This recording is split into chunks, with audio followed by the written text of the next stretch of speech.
para ulama, para asatiz, wabil khusus Majelis Syifa'ul Qulub, Kiai Luqman, Pak Jinovi dan keluarga dan semua tim khidmat, begitu juga pengurus masjid Al-Amin, benar. Dan wabil khusus tentunya lagi semua yang hadir malam ini. Salam ta'zim, salam cinta dari saya. Kita, apalagi saya ini bukan orang suci, tapi berusaha mensucikan diri. Sebelum kita mengenal istilah dunia dan akhirat, kita harus mengenal dulu apa itu yang disebut ulama. Tapi sebelumnya, mari kita baca Al-Fatihah. Kita maharkan, kita bacakan. Semoga Allah membuka hati pikiran kita semua, membuang semua kebencian, hijab, supaya ilmu langsung masuk ke dalam kalbu. Al-Haziniyah walikulli niyatin salihah walibtigha'i wajhika ya dzal jalali wal ikram wali syafa'ati nabiyil akram. Al-Fatihah.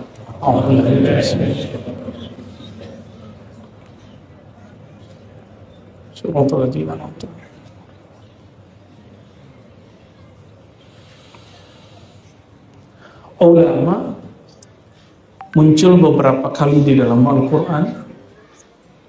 Ulama itu lafaz plural, lafaz jamak dari alim. Di Quran ada lafaz alimun, ada ulama. Guru saya almarhum Kiai Ali Mustafa Yaqub membedakan alimun ini orang yang alimnya biasa aja, sedangkan ulama kealimannya sudah masuk ke dalam qalbunya. Makanya dalam surat Fatir disebutkan innama yakhshallaha min ibadihil ulama. Yang benar-benar takut kepada Allah hanya, ini pakai hanya disebut ulama. Tapi di Quran surat Yunus juga ada ala inna awliya Allah la khawfun alaihim wa la hum yahzanun. Jadi dibedakan antara awliya dan ulama.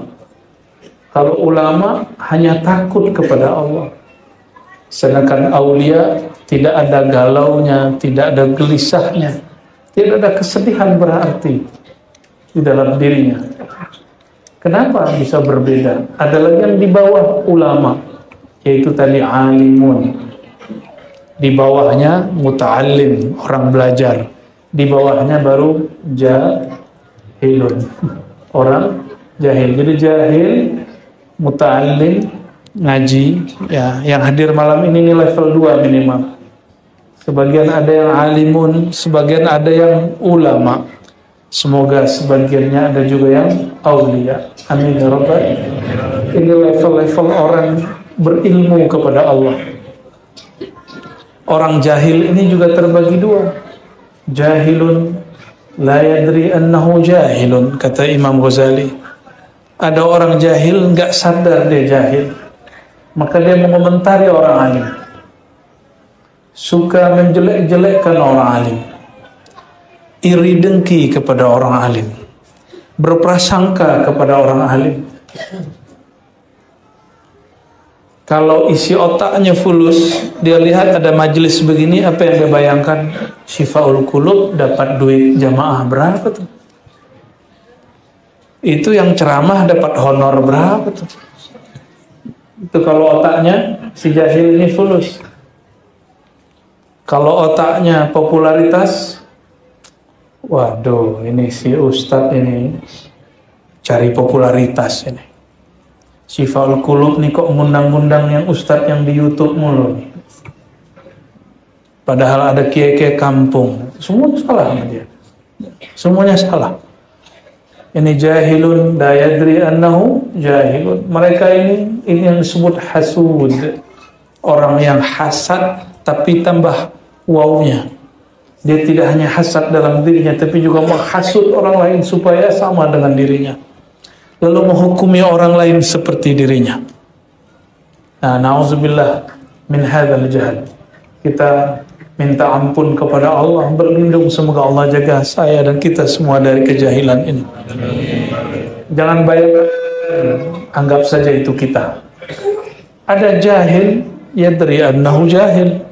Ada orang jahil, sadar dia jahil. Orang ini naik ke level 2. Dia jadi mau ngaji. Yang paling ribet itu orang yang ilmu nanggung, tapi merasa ilmunya lebih. Sudah jadi ustadz, udah gak mau ngaji, udah gak mau duduk bersama santrinya. Ini yang repot. Orang-orang seperti ini, ilmunya mentok dengan apa yang dia baca. Karena dia merasa tinggi, ilmunya tidak akan nambah. Karena kolbu hanya akan bertambah ilmunya jika dia merendah.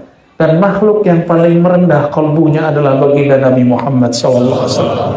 Itu sebabnya baginda Nabi Muhammad SAW setiap detik per detik ilmu masuk ke dalam kolbunya. Cuma tidak semua ilmu mesti dia kalamkan. Ada ilmu yang dia bagi kepada orang tertentu, tidak dia bagi kepada yang lain. Hadis Imam Bukhari dikalamkan oleh Sayyidina Abu Hurairah radhiyallahu ta'ala anhu. Nabi mengajarkanku 2 goni, 2 karung. 1 aku ajarkan, 1 jika aku ajarkan, putuslah leher ini. Saya minta saran ke beberapa kiai dan habib. Selalu, kemanapun saya ingin menjadi murid mereka. Ada seorang habib, ada seorang kiai kalamnya, apa kata dia? Kamu jangan menceramahkan sesuatu yang buat orang awam bingung. Saya mengatakan, labbaik ya sayyidi, siap wahai habib. Tapi saya ketemu orang awam, dan saya gak mau bahas suatu ilmu itu, mereka nangis. Oh ternyata ulama itu sayang sama orang awam, habib sayang sama orang awam, khawatir orang awam bahas yang berat-berat.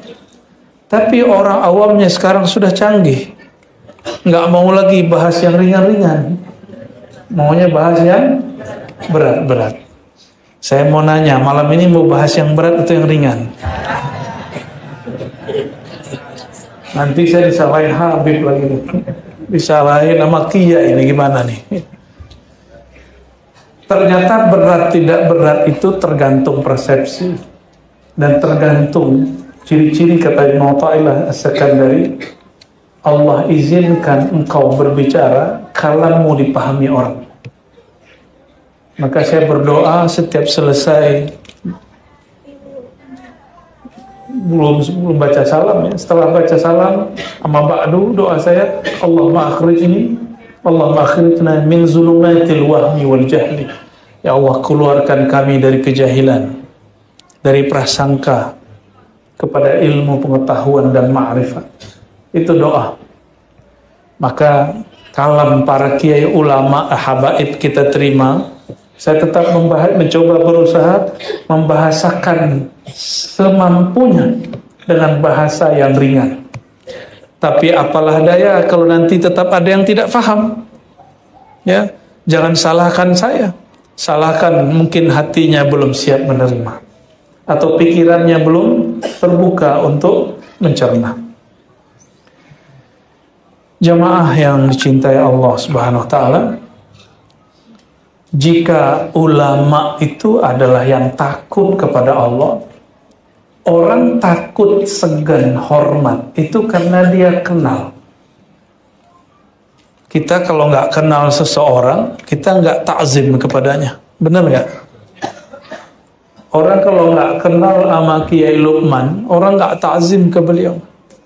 Apalagi kalau beliau lagi pakai celana sama baju batik, terus buka kopiah, nggak ketahuan kalau beliau seorang kiai, nyamar. Maka orang tidak takzim kepada beliau. Kalau ketemu jalan, mas, gituin, tunjuk kiri, mas. Sini, mas. Mas, minggir, mas. Orang nggak tahu beliau ini Kiai Syifaul. Ini contoh. Tapi kalau saya begituin orang, saya senang. Berarti dia nggak tahu kalau kita muallim, kita guru. Tapi kalau tahu, rempong Pak. Ya. Mau makannya nggak jadi makan. Hari ini yang paling penting tuh foto. Ya. Apa aja foto, padahal foto nggak bisa dibawa ke akhirat. Ya antum bawa ke akhirat, pandang guru, cintai dia, simpan di kolbu. Itu nanti dibawa mati. Boleh ambil foto, tapi ambillah dengan bijak. Pakai adab ngambilnya. Ya, pasti nanti banyak habib yang akan datang, kiai yang akan datang. Ya. Kalau saya nggak pantas Pak di foto, saya banyak dosa. Ya, mungkin antum lebih suci daripada saya. Bapak Ibu yang makan Allah, ulama disebut ulama karena dia berilmu mengenal Allah. Itu sebabnya dia paling takut kepada Allah. Walam yakhsha boleh diartikan orang yang paling hati-hati terhadap Allah. Maka ulama itu menyaksikan jalalullah. Apa arti jalal? Keagungan, ketegasan.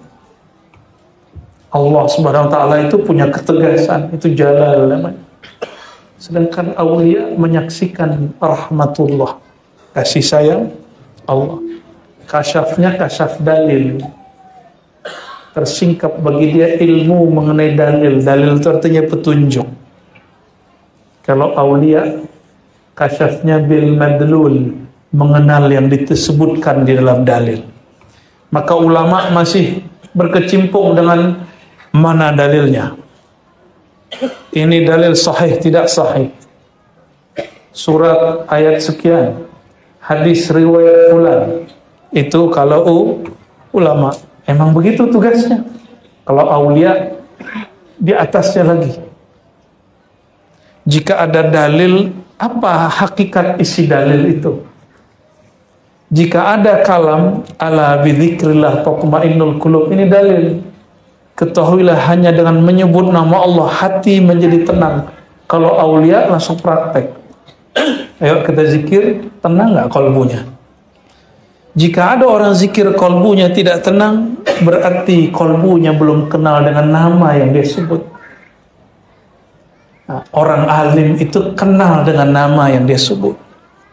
Kenal nama. Kalau aulia kenal yang punya nama. Itu lain lagi Pak. Beda ya? Beda. Lalu kalau masuk ke ulama dunia dan akhirat, berarti kita turun di level berapa tadi? Ada jahil, ada muta'allim, santri, ada alimun, orang yang intelek, ada ulama yang sudah masuk ke dalam kolbunya. Kalau aulia itu orang-orang ahli ruh. Jadi apa beda ulama dengan aulia? Ulama itu ahlul qulub, sedangkan aulia ahlul arwah. Beda, ya. Apa yang diketahui oleh ulama, alimun gak ngerti. Apa yang diketahui alimun, santri, muta'alim gak ngerti. Begitu juga naik ke atas, yang dikenal oleh para wali, kadang yang ulama pun gak tahu. Nah, tadi kembali lagi. Kapan seorang ulama itu disebut su? Ini bukan bab politik. Dia nggak tahu, terus dia tolak. Ini ciri pertama ulama su. Dia nggak ngerti, lalu dia tolak. Kalau nggak ngerti, cukup katakan apa? La adri. Ini kalam seorang wali kutub di zamannya, imam mazhab di zaman salafus saleh, guru ahli hadis yang pertama mengumpulkan kitab yang menurut Imam Syafi'i paling sahih di zamannya sebelum ada Bukhari Muslim, yaitu Al-Imam Darul Hijrah yang bernama Imam Malik bin Anas. Imam Malik bin Anas radhiyallahu ta'ala anhu mengatakan, engkau mengaku tidak tahu, itu setengah ilmu. Kalau ada orang mengaku tidak tahu, berarti dia akan cari tahu. Tapi kalau ada orang semua yang dia tahu, dia gak akan pernah lagi mau duduk di majelis. Jadi mengaku tidak tahu itu bagian dari ilmu, nisful ilm. Tapi ingat, baru separuh ilmu, belum ilmu loh ya. Kalau semua hal nggak tahu, nah, itu namanya nabung separuh ilmu. Jamaah yang melakukan Allah, tidaklah aib orang ngaku tidak tahu, nggak aib. Tapi ciri-ciri ulama su berkalam, berkomentar untuk hal yang dia nggak tahu. Ulama ini juga sama seperti dokter spesialis, ada spesialis jantung, ada paru-paru, ada bedah, macam-macam. Ulama juga seperti itu. Ada ulama ahli fiqih, dia tidak begitu menguasai ilmu aqidah. Tapi adakah dokter ngambil 2 spesialis? Ada nggak? Ada ya. Saya ketemu ada dokter ngambil 3 spesialis. Sama, ada ulama punya 3 spesialis. Di kemampuannya bisa memahami 3 ilmu sekaligus. Bisa, boleh. Di zaman-zaman dulu banyak ulama begitu. Namun tidak semua. Hari ini dokter itu cuma 1 bidang. Dia kalau ingin pakar, dia harus ngaji lagi di luar. Apa maksud saya berkalam begini?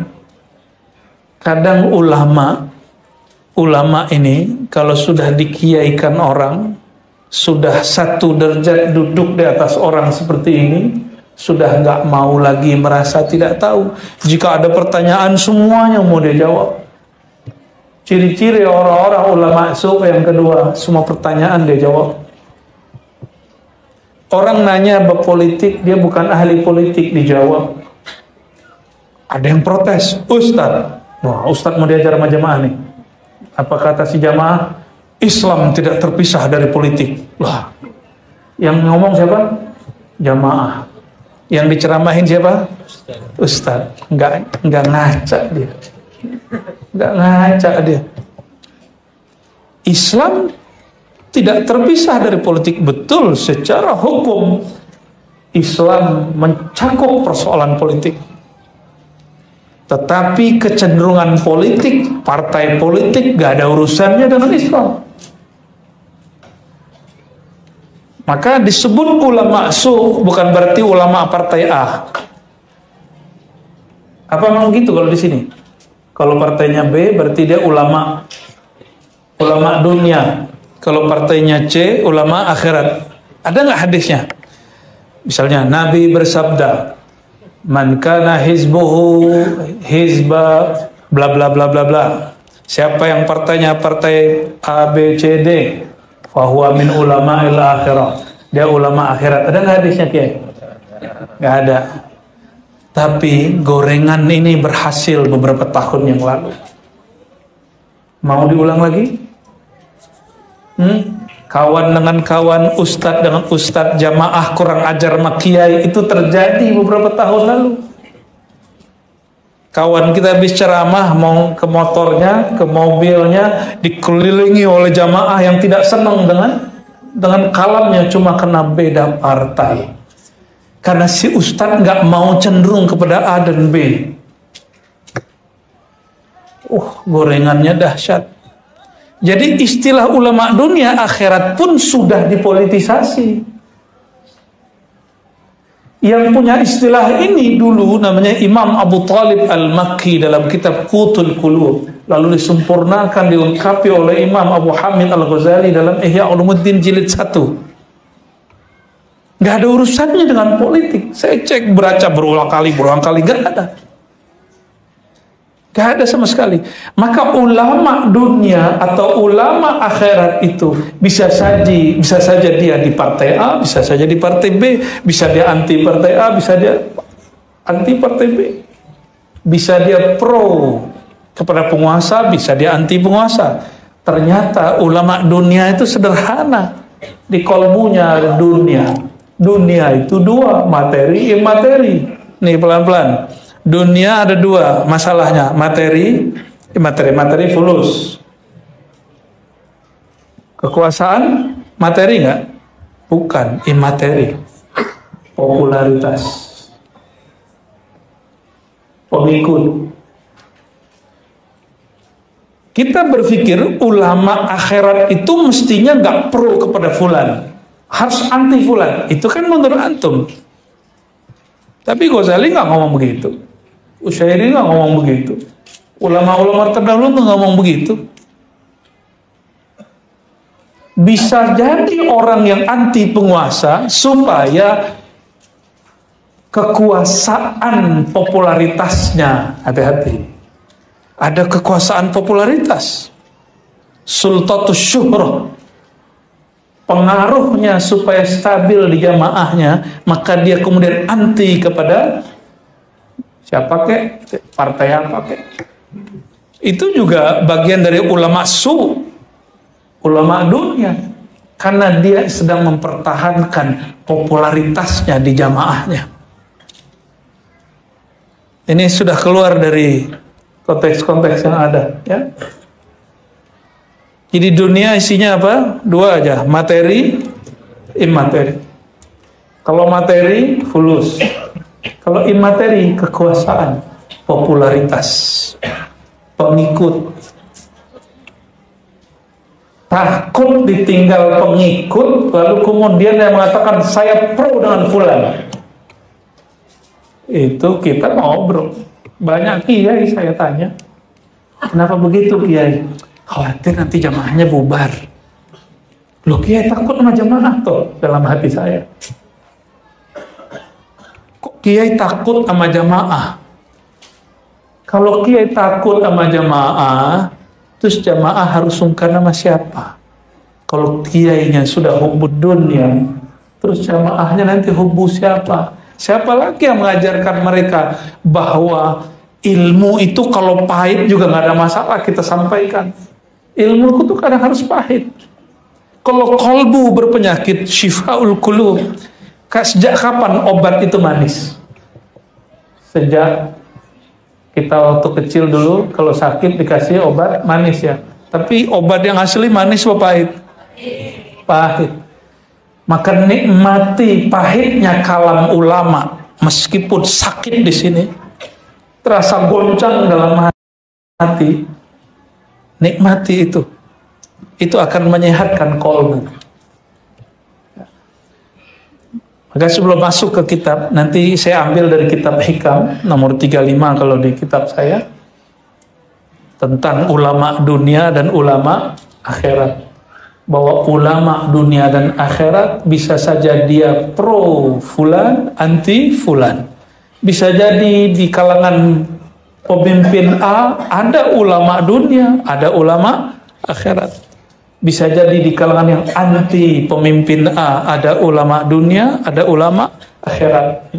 Hati-hati dengan pakaian-pakaian ini, ya. Kita masuk ke kitabnya. Di nomor 35 ada kalimat aslu kulli maksiatin wa ghaflatin wa syahwatin ar-ridha 'anil nafs. Imam Nutailah Sakandari qaddasallahu sirrahu mengatakan, pokok semua maksiat, kelalaian dan syahwat adalah engkau meridai kehendak nafsu. Wa asru kulli ta'atin wa yaqzatin wa 'iffatin 'adamur ridha min kanha. Sebaliknya, asalnya taat, asalnya kesadaran, asalnya kehormatan diri itu ada ketika engkau tidak meridhai keinginan nafsu. Ini basic ulama dunia dan akhirat. Apa kalam yang berkaitan? Kalimat setelahnya. Wali an tashaba jahilan la yarda an nafsihi khairul laka min an tashaba aliman yarda an nafsihi. Engkau berguru, berkawan, berkelompok dengan orang yang menurutmu dia jahil, menurut orang dia jahil, tapi dia tidak meridhai hawa nafsunya. Itu lebih baik daripada engkau bergaul dengan orang yang dianggap alim, intelek, kiai, habib, anggapan orang nih, tapi dia mengikuti hawa nafsunya. Nafsu pengennya dunia, Apa isi dunia tadi? Materi, imateri. Kalau orang kerja, awalnya ingin gaji.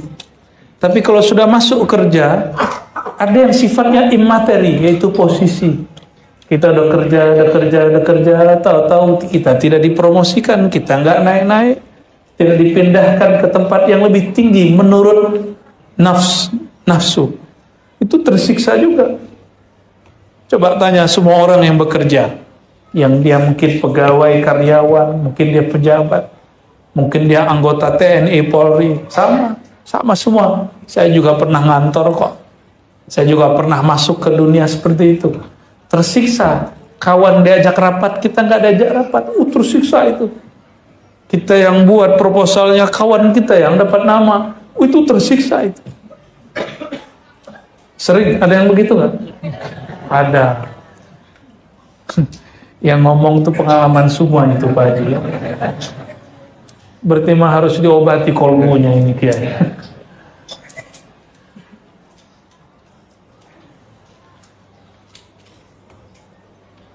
Jika demikian, maka kita ini nggak pernah akan selesai dengan masalah dunia. Ini ulama, ini ustadz, yang dianggap ustadz, yang dianggap ulama. Imam Ghazali cerita tentang afatul ilm, gimana kelemahannya orang ngambil ilmu tapi tidak dengan caranya. Ini contoh, kita kalau jualan lontong, tahu-tahu di samping kita juga jualan, besok jualan lontong, kesel nggak? Saingan nih gitu. Ya. Kita jualan apa depan, besok dia jualan itu juga. Kapan ulama itu disebut ulama dunia? Jika dia menyamakan dakwahnya dengan bisnis. Dia buka pengajian, kawannya buka pengajian dekat itu, isi kajiannya sama. Apa kata dia? Kau nih lagi mau bersaing denganku ya. Kebetulan jamaah dia ikut juga pengajian si fulan. Apa kata dia? Kau nih ngambil jamaah saya. Loh, emang jamaah bisa diakuisisi ya? Emang ada ketua anggota jamaah? Kalau organisasi ada ketua anggota. Tapi kalau jamaah emang ada ketua anggotanya? Nggak ada. Suka-suka jamaah mau ngaji ke siapa? Ini ciri-ciri ulama menjadikan dakwah sebagai bisnis. Kalau bisnis ngejar targetnya, apalagi kalau pola hidup sudah gaya-gaya ngartis. Ya. Ulama itu pola yang dia ikuti bukan ala artis. Dia boleh ikut nabi yang kaya kayak Nabi Sulaiman. Nabi Muhammad juga kaya. Ya, Nabi Muhammad kaya. Allahumma shalli wa sallim barik alaihi. Gak mungkin orang miskin istrinya 13. Ya, yang antum yang aku kaya di istri masih 1. Nabi istrinya 13. Kemudian dicerai 2, sisa 11. Masing-masing dapat khodam, pembantu. Masing-masing dapat kendaraan dan rumah. Kaya apa miskin? Kaya. Maka Imam Subki marahnya bukan main kepada orang yang mengatakan Nabi itu miskin. Itu suul adab kepada Rasulullah SAW. Salah faham baca hadis Nabi. Kita, cara hidup kita ngikutin pola para nabi. Ada nabi yang kaya, tapi nggak sampai di kolbunya. Nabi Sulaiman sangat kaya. Apa kata dia? Ini adalah bala bagiku, ibtila, ujian bagiku. Ashkur am akfur. Jadi ternyata ujian itu tidak hanya musibah buruk, tapi ujian itu juga diberinya dunia. Nabiullah Sulaiman menganggap diberi dunia itu musibah. Kalau kita enggak ya, menganggapnya apa? Berkah. Belum tentu berkah. Ya. Ciri-ciri berkah, tambah pemberian, tambah taat. Ciri-ciri niqmah pakai qaf, bukan nikmat. Bertambah pemberian, bertambah lupa kepada Allah. Imam Nu'tailah menyebutnya istidraj. Nah, kajian ini sudah banyak. Jadi ulama ulama dunia, dia kemudian menilai taklim itu, ngajar dakwah itu dengan nilai materi, fulus. Ada yang agak naik dikit. Ustadz buat majelis, tapi tidak sowan ke dia. Apa kata dia? Hebat kau ya. Ini wilayah saya. Kayak beruang aja ya. Ini wilayah saya. Masuk sini harus izin. Kan yang ngomong begitu preman. Ada loh. Ini rahasia kita aja. Ada ulama preman. Hati. Tapi bukan kayak Lukman ya. Ulama preman itu gimana? Kalau ada ulama baru datang atau orang buka majelis baru, apa kata dia? Ente buka majelis tanpa izin. Saya si penguasa sahibul wilayah. Ya salam. Coba dia berkaca ke Imam Ghazali. Imam Ghazali dulu mengalami hal itu. Dia nggak bisa tenang kalau ngeliat ada orang ngajar ilmu yang sama dengan dia awal-awal. Dia nggak bisa senang jika ada orang muridnya Ghazali ngaji ke orang itu. Dulu Imam Ghazali nggak senang, stres, iri dan dengki. Akhirnya karena dia ulama, mainannya dalil. Carilah dalil untuk menjelek-jelekan orang itu. Inilah ngerinya ulama dunia. Apa ciri berikutnya? Sudah dihitung belum berapa dari tadi? Ada yang nulis nggak?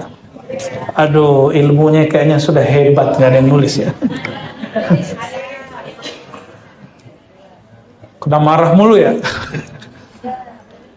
Ulama dunia menggunakan dalil-dalil suci untuk kepentingan apa? Pengaruhnya. Untuk kepentingan hubbud dunianya, popularitasnya. Untuk menyerang orang yang beda faham dengan dia. Kita boleh mengkritisi, tapi nggak boleh kemudian menyerang. Itu lo beda. Mengkritik itu beda lagi dengan menasihati. Beda nggak? Sekarang itu umat nggak bisa bedain. Dia mencaci maki disebut menasihati. Dia menghujat disebut kritik. Sejak kapan menghujat itu disebut kritik? Mau nggak dikritik orang, Bapak Ibu? Di depan orang lain mau nggak? Dikritik orang depan orang lain. Baper antum kalau nggak biasa. Mau nggak direndahkan orang di depan orang lain? Mau nggak? Bawain ke diri kita. Kalau saya nggak ada masalah Bapak Ibu, saya memang rendah, saya memang hina. Kalau ada yang mau hina silakan, ada yang mau caci maki silakan. Nahnu abdun zalilun faqirun, ya kita memang hamba yang hina. Jadi apa ciri yang barusan? Ciri ulama dunia, dia gunakan dalil suci untuk apa? Menyerang orang beda faham. Intinya sederhana, untuk menjaga wilayah dia, untuk menjaga popularitas dia. Disinilah munculnya nanti panitia-panitia kebenaran. Di sini muncul nanti panitia surga neraka. Nanti muncul orang-orang yang merasa benar, pembela kebenaran, pembersih masjid. Saya nih tukang bersih-bersih masjid. Maksudnya apa? Tukang bersih masjid dari ahli bid'ah, dari ustadz-ustadz dol, mudil. Sesama aswaja loh, sesama ahlu sunnah nanti bakal begitu. Nanti ke depan ini akan tambah banyak Orang-orang yang memposisikan dirinya dan mengangkat dirinya, mentahbis dirinya menjadi algojo masjid. Nanti tambah banyak orang begini. Ya. Ini kita kalamkan sekarang, tunggu aja beberapa waktu ke depan. Mungkin besok sudah mulai ada. Ya. Orang-orang yang kemudian merasa dirinya benar dan dia rasa orang lain, ustadz lain tidak benar, maka dia akan serang terus orang itu dengan dalil.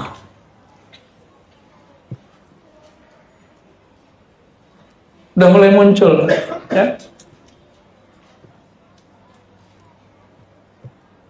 Serius banget ya. Judulnya sih salah siapa, judul beginian.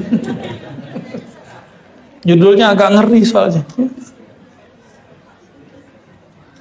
Saya belum pantas disebut ulama akhirat, tapi juga tidak mau disebut ulama dunia. Ya. Kita sedang belajar menjadi orang yang takut kepada Allah, yang kenal Allah.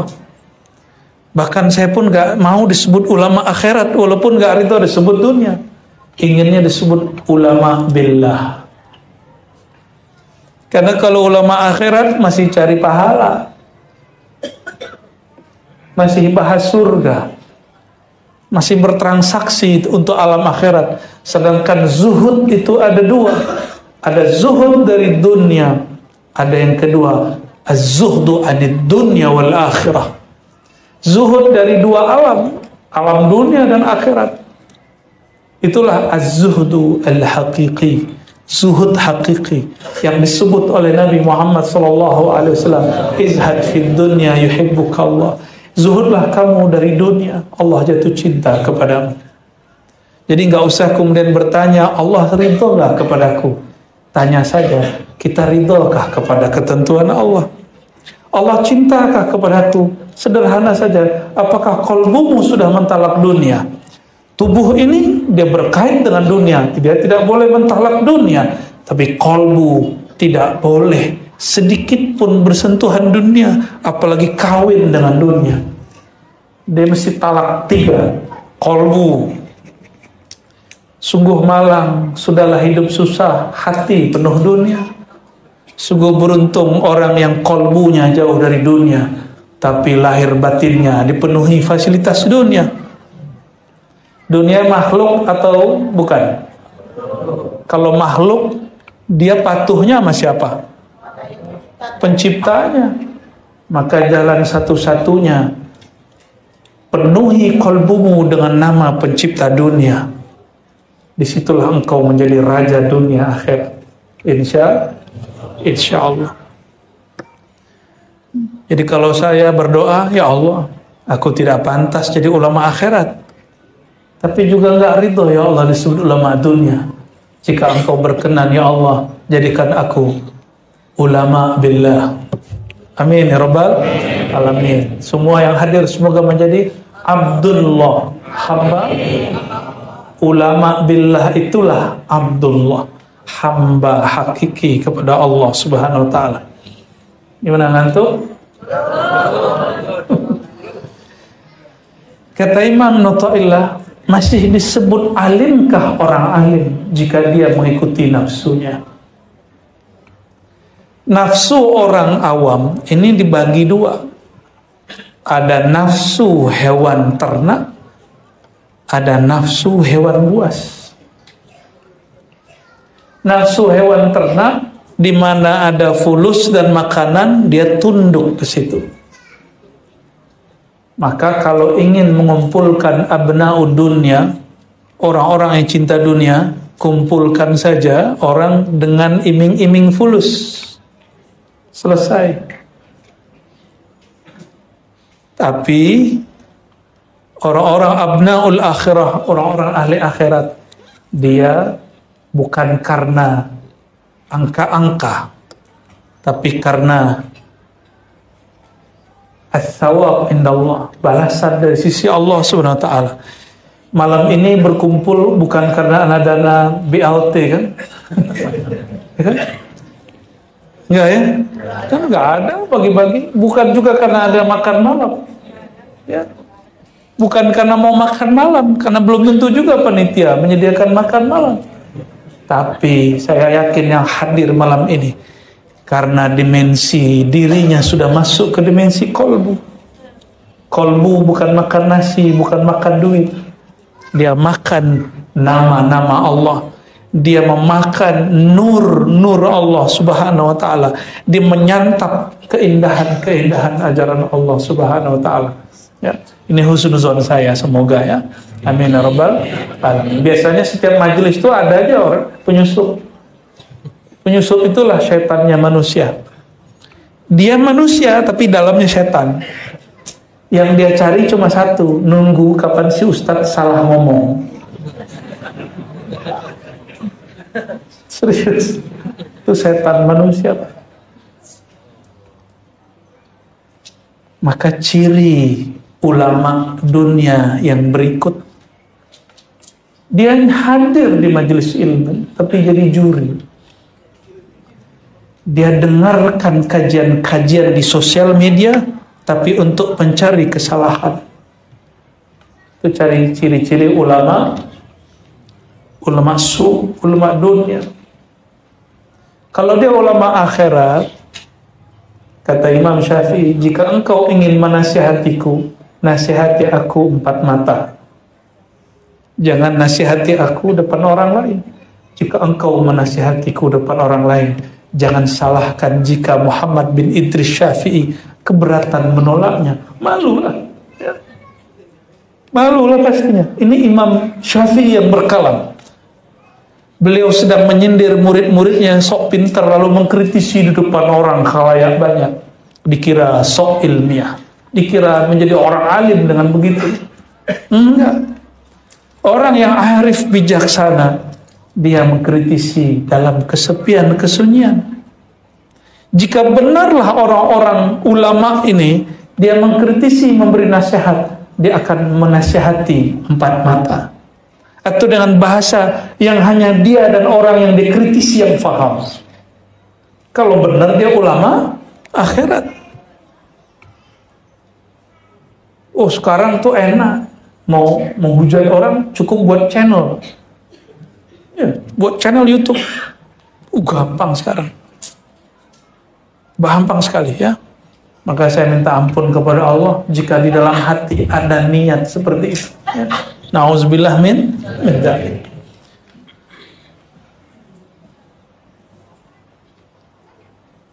Udah 9:30 nih. Udah, saya pun udah lihat-lihat jam, jamaah pun udah lihat jam nih ya. Besok kerja kan ya? Kerja ya. Tapi kalau kolbu kenyang, kerja besok juga nyaman ya. Insya Allah. Ulama akhirat itu dia tidak materi di sini. Maka di kolbunya hanya ada akhirat dan Rabbul akhirah. Akhirat dan Allah yang mengurus akhirat itu. Maka ulamaul akhirah hidup dia hanya ingin mencari ma'rifatullah dan ma'rifatul akhirah, mengenal Allah dan mengenal hari akhirat, tempat nanti bertemu Allah sesempurna mungkin. Kenapa akhirat ini jadi penting? Karena memandangnya di sana. Kalau bukanlah akhirat itu tempat memandang Allah, waktu untuk bersama Rasulullah, maka saya pun tidak merindukan akhirat. Jika bukanlah surga itu tempat untuk memandang wajhullah, maka saya tidak ingin masuk surga.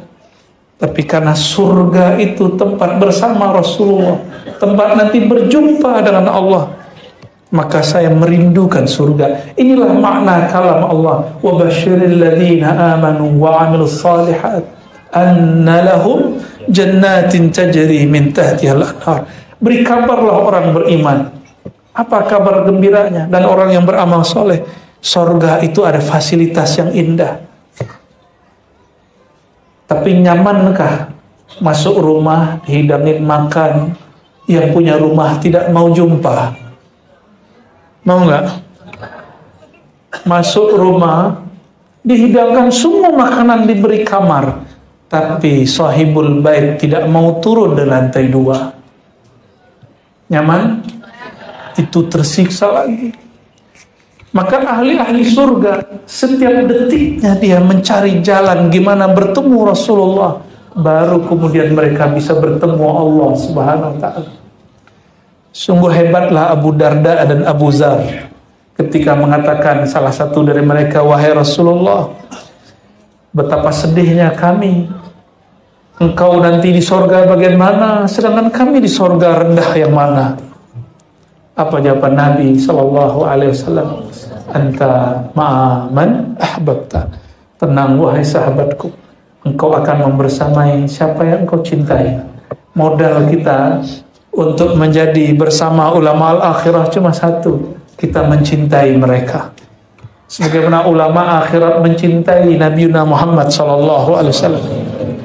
Maka ulama kita sering mengatakan, nuhibbus salihin walasna minhum.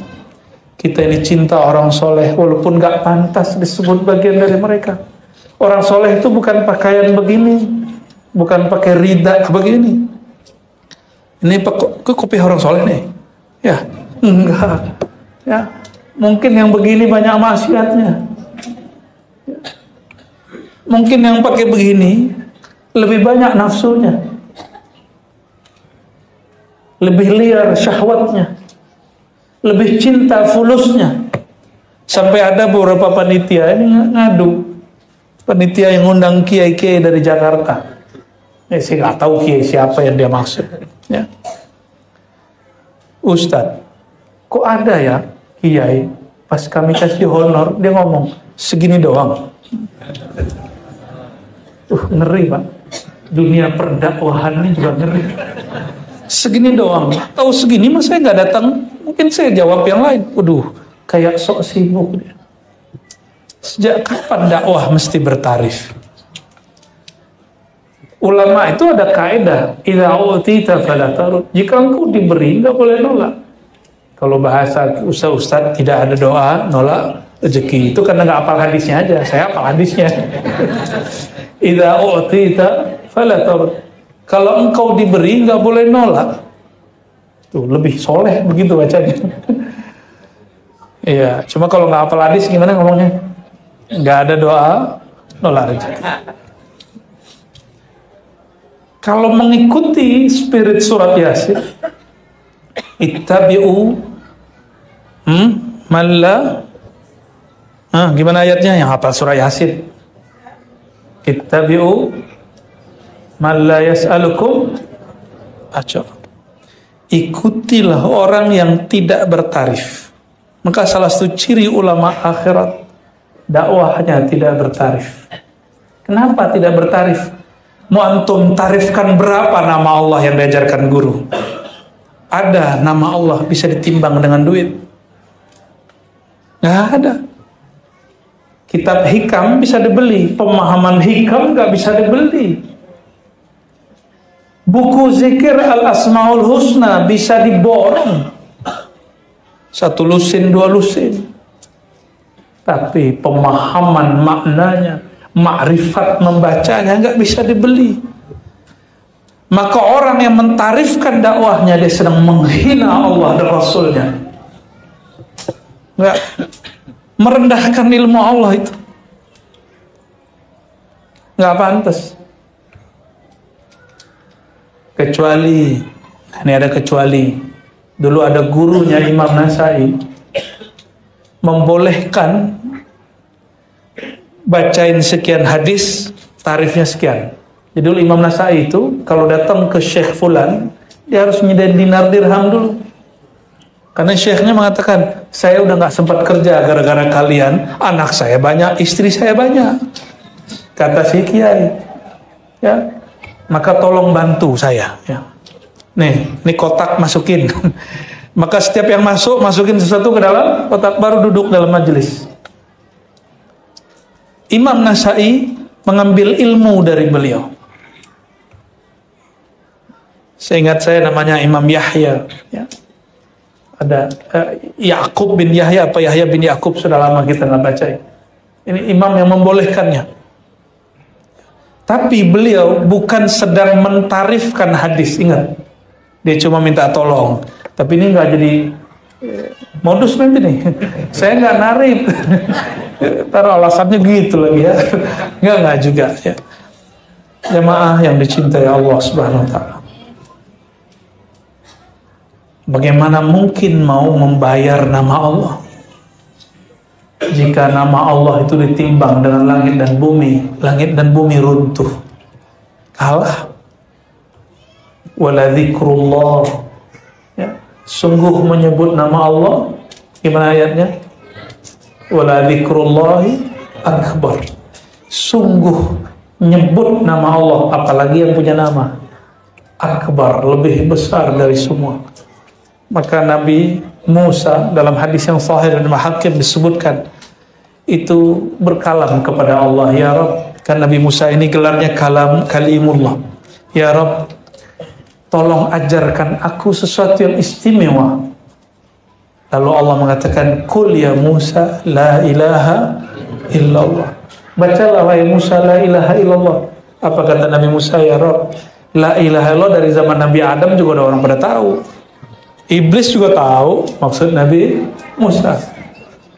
Lalu Allah menjawab, ya Musa, jika engkau timbang lafaz la ilaha illallah yang ada lafaz Allahnya dengan langit dan bumi, maka langit dan bumi lebih ringan daripadanya. Lafaz Allah itu lebih berat daripadanya. Jadi kolbu kalau belum ada nama Allah, ketemu amplop kalah dia. Itu dunia materi. Ada dunia pengikut. Ketemu jamaah bisa bentak ustadz, langsung takut, ciut ya. Saya husnuzan, ustadz kiai yang gak mau menyebut istilah kajiannya tasawuf, mungkin siasatud dakwah atau fiqhud dakwah, ya, fikih dakwah, supaya dakwahnya diterima. Tapi tidak sedikit mereka yang takut disebut zindiq, takut disebut sufi jahil, takut disebut sesat karena ngajarin tasawuf. Itu banyak, bener gak Kiai? Banyak sekali. Takut nanti dituduh kelompok sebelah mubtadi', ahli bid'ah. Akhirnya kalau nyebut nama Nabi Muhammad malu baca Sayyidina, karena nggak ingin disebut bermanhaj salah oleh kelompok sebelah. Ini terjadi. Ternyata itu bagian dari riya yang bukan khafi tapi akhfa. Jadi riya itu ada 3, jali, khafi, akhfa. Riya yang syirik yang jelas kita sudah tahu, ada syirik yang khafi. Itu riya, ingin dipuji, ingin disebut orang alim, orang soleh, ingin disebut donatur hebat, melihara jenggot biar disebut pemelihara sunnah. Celana jingkrang silakan, tapi bukan karena ingin disebut bermanhaj ABCD. Ya, bawa tasbih supaya disebut ahli zikir. Tapi ada yang naruh tasbihnya, yang motong jenggotnya karena takut disebut soleh. Ada juga. Itu namanya syirik akhfa. Syirik tapi lebih tersembunyi lagi. Takut direndahkan, takut dibully. Kalau yang khafi ingin dipuji, kalau yang akhfa takut dicaci.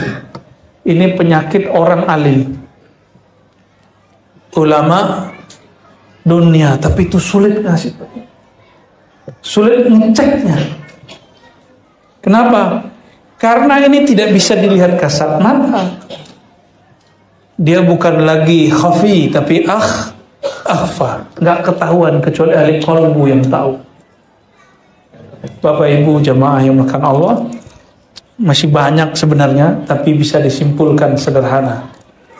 Ulama dunia, ulama yang mengikuti nafsunya, nafsu kiblatnya ke dunia. Ulama akhirat, ulama yang mengikuti kolbunya. Kolbu kiblatnya Allah. Itu gampangnya. Ya, barangkali itu yang saya sampaikan. Semoga bermanfaat. Ada tanya jawab? Ini apa nih tadi nih?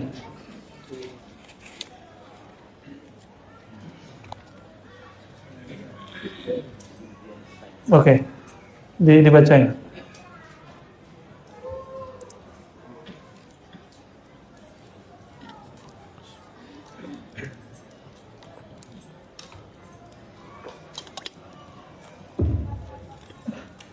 Assalamualaikum warahmatullahi wabarakatuh. Izin bertanya dia, apa makna dari kalam apa yang dari yaitu hiasilah dirimu dengan kemaksiatan dan jangan hiasi dengan ketaatan. Terima kasih. Pertanyaan saya, jika kita mengamalkan zikir dari salah satu thariqah seperti zikir khafi atau jahil, tapi kita belum ditalqin karena kita belum punya ketemu mursyidnya, bagaimana itu? Tolong sampaikan pertanyaan saya. Baik ya. Yang pertama perlu dikoreksi bahwa kalam Ibnu Athaillahnya lebih tepatnya maksiyatun awrathat dhillan wa iftiqaran khairun min ta'atin awrathat izzan wastikbaran. Lebih kurang begitu. Maksiat yang membuat seorang hamba merasa hina di hadapan Allah lebih baik daripada taat tapi membuat orang merasa mulia dan sombong di hadapan makhluk. Saya mau tanya, sombong itu maksiat ya? Tapi orang awam berpikir taat itu yang zahir, maksiat itu yang zahir, padahal ada maksiat batin. Maksiat batin itulah warisan iblis. Iblis itu nggak pernah berzina, nggak pernah korupsi. Iblis itu jujur, amanah iblis itu. Selama dia memimpin ibadah di surga, iblis nggak pernah kalau zikir itu sekian ya sekian. Kalau kita kan kalau 33 kalau bisa jadi 32 gitu ya. Kalau 100 kalau bisa kuranglah 10. Kalau dia enggak, iblis itu tidak pernah dia nilai, nggak pernah korupsi di surga, nggak pernah maksiat, nggak pernah. Ini iblis. Tapi ternyata iblis ini merasa izzan wastikbaran. Dia merasa Apa artinya izzah? Izzah itu merasa unik. Maka dalam hadis ada namanya hadisun aziz. Hadis yang unik, rawinya cuma 2. Maka izzan itu dia hanya merasa dirinya paling unik di surga. Yang kayak gue nih cuma gue doang. Yang ngerti ini saya doang di dunia ini. Ustadz yang paham ini mah saya doang. Nah, ini kalau udah kalam-kalam gitu, yang bisa ibadah, yang kasyaf, yang bisa baca alam-alam ini cuma saya doang. Kalau itu namanya izzan. Dia merasa unik. Dia merasa dirinya sombong juga, tapi sombong narsis. Ya, jadi narsis itu hanya boleh kepada Allah. Hanya Allah yang punya narsis. Selain Allah tidak boleh narsis. Allah lah yang boleh mengatakan, akulah sang wahid, akulah sang qahar, akulah sang kabir, akulah yang azim, akulah yang rahman. Allah yang boleh ngomong begitu. Kita nggak boleh ngomong begitu. Jadi nggak usah juga ngomong nih Bapak Ibu kan, saya ikhlas gitu ya. Ngomong ikhlas kok ngomong. Nggak ria kok nggak ria. Sama kayak orang ngomong, ini rahasia loh. Kayak tadi. Setiap kali ketemu orang ini rahasia loh, ada 100 orang di rahasia. Namanya rahasia umum ya. Orang yang maksiat secara zahir menghantarkan dia kepada tobat. Orang tobat itu dia mengaku salah, merasa hina. Orang begini lebih baik daripada yang sok taat lalu merasa unik dan sombong. Boleh juga kita artikan dengan kalam lain.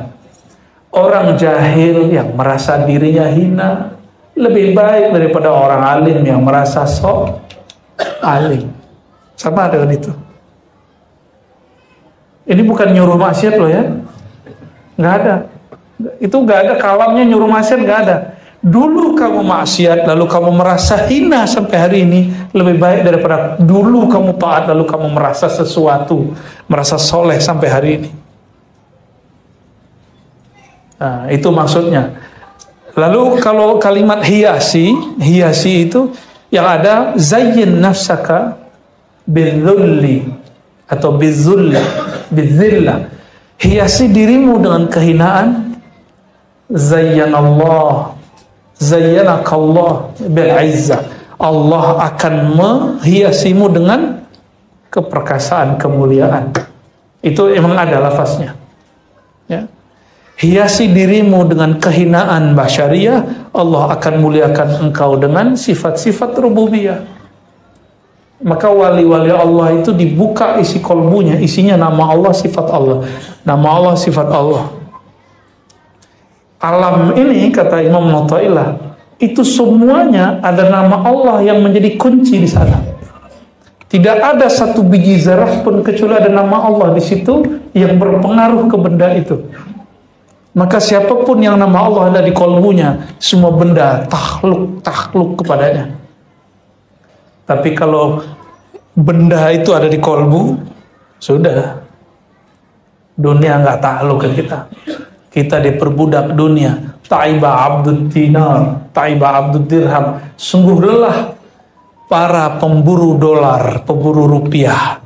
Meskipun dia seorang ustadz ataupun kiai, apalagi cuma seorang karyawan dan pegawai. Ustadz aja kiblatnya fulus, itu dakwahnya capek.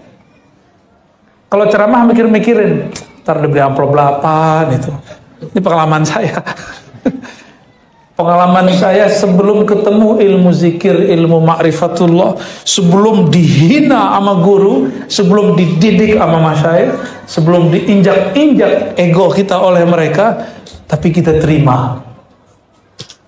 Jadi syarat jadi murid, terima kalau guru kita ngata-ngatain, guru kita didik.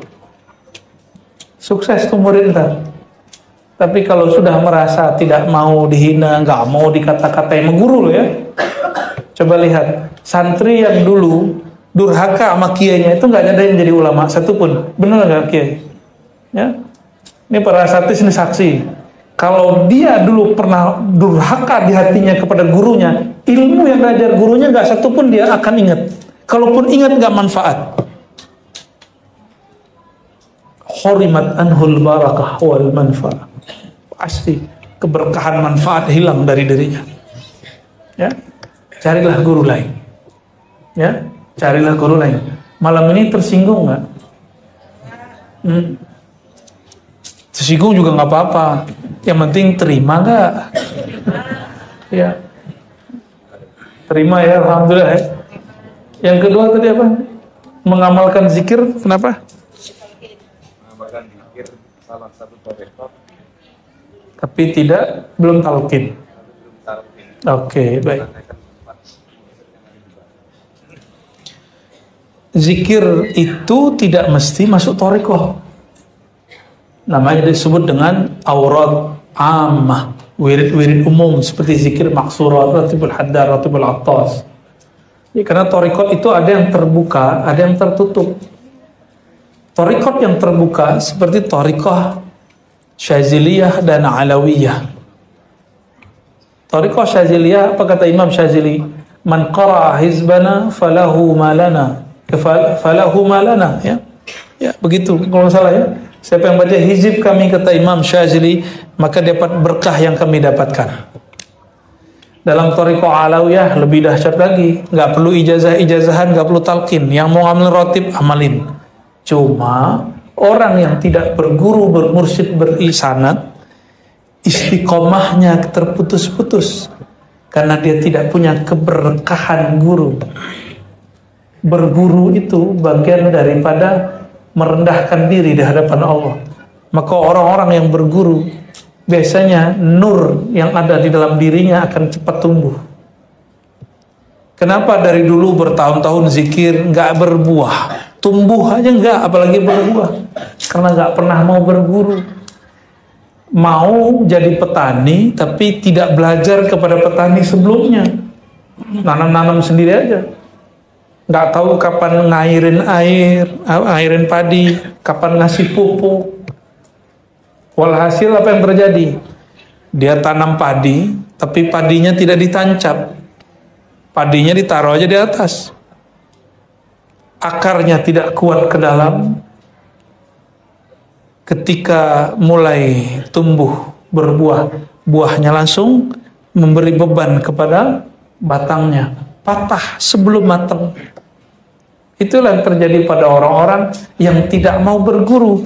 Belum hasil dia sudah berhenti berzikir. Maka saya betul-betul sangat menghimbau, silakan amalkan zikir apapun, tapi kalau ingin berbuah, bergurulah.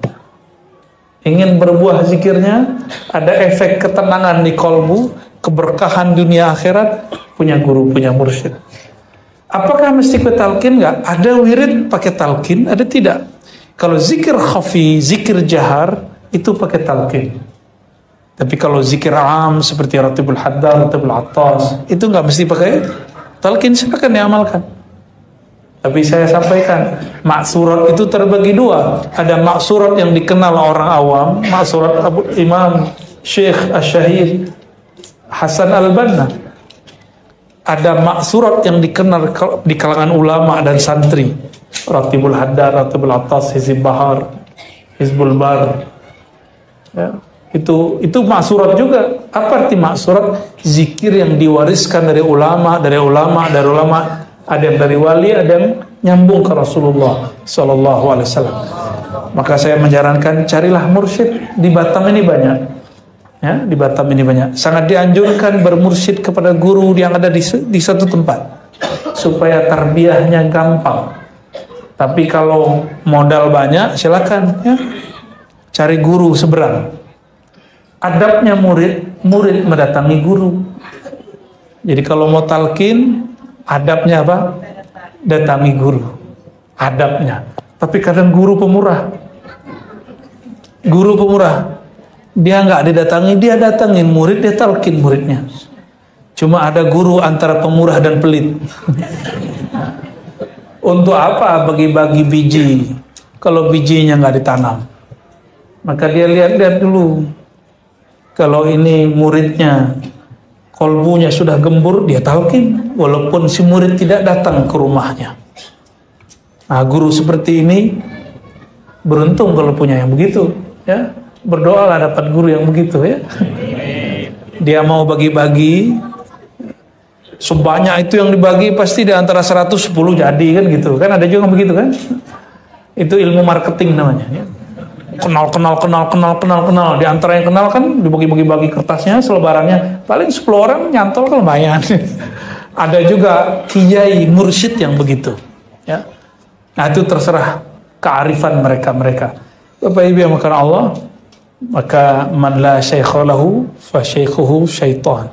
Yang tidak berguru dalam zikir utama, zikir khafi, zikir jahri, saya khawatir mursyidnya nanti berubah menjadi syaitan. Ya, nanti ngomong-ngomong sendiri, ya. Senyum kan ibadah. Kalau senyum-senyum sendiri majnun namanya. Khalas, sudah.